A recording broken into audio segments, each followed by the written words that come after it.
Tanya, 33 years of age, from Tagum City. Currently waiting for flight details going to Australia as a butcher.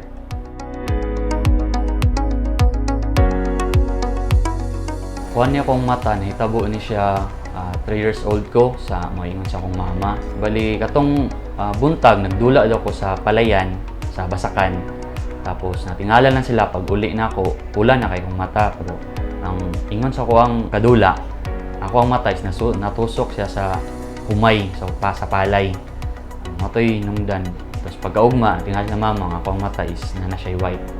Ito nagsugod sa pagkadaot sa akong mata. Tapos niya tumig doktor, ngayon sa doktor, abuton nga 18 years old bago ko operahan. So, sa expand sa 18 years, dito na akong mata naglala. Ang young white, nagtabo na. Ang tod siya, di na gid siya madala og opera. Fortunately, nag-meet mi ni Doc Tom Hamora through doctor referral kay nakoy doktor sa Tagum. So, nagmatahan ako siya kung asa ko pwede makapabuhat og artificial eye. So, gi-refer niya diri sa Gmall. Tapos ato, nag-contact ko through sa ilang Facebook page. Tapos ito, nagsugod na among conversation. Ani ko diri sa office, sa clinic ni Doc. Ito na start sa mo ang pag-meet ni Doc.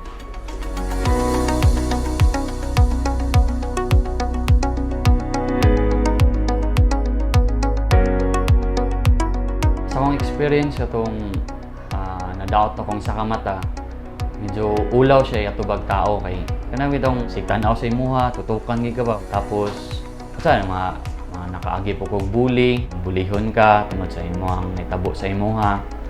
Pero kato siya gihimo to na akong inspirasyon sa unsa akong naabot karon. Naampoy nagingon sa kuha nga mas maayo artificial eye para di siya halata. Mato nag-contact ko kay Doc Tom Zamora para magpabuhat og artificial eye. Sugod atong pag-butang gid og mata sa kuha, artificial eye, di na ko maulaw mo tubag tao, kay istoryag tao. Ako ang self-esteem is na-boost na gid siya. Ako ang message para sa mga tao nga naisay mga status sa kuha ang mata. Ay lang mo ka walag paglaom para sa kuha. Sukad sa 3 years old ko hangtod karon, gidadala naman ginako ni. Hangtod nga naminyo ko. Wala po na ako siya ingon nga gisikreto sa mga asawa, ingan na tanan open sa ilaha. Hangtod nga padulong ako sa Australia, binakog lisod kay tungod natay na ko ingan nga sitwasyon, pero dili ay lang mo kawalag pag-asa.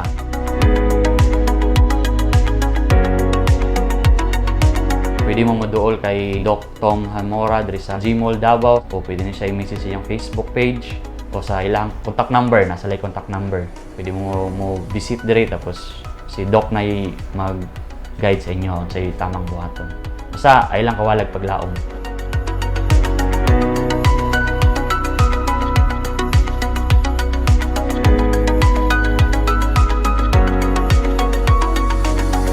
Kung naamoy problema pareha sa kuha nga kailangan ng artificial eye, pwede nyo ma-visit si Doc diri sa 2nd floor, Gmall, Davao City, o pangitaa lang si Dr. Edmond Thomas Zamora, o pwede nyo ma-visit ang iyang Facebook page nga makita diri sa screen.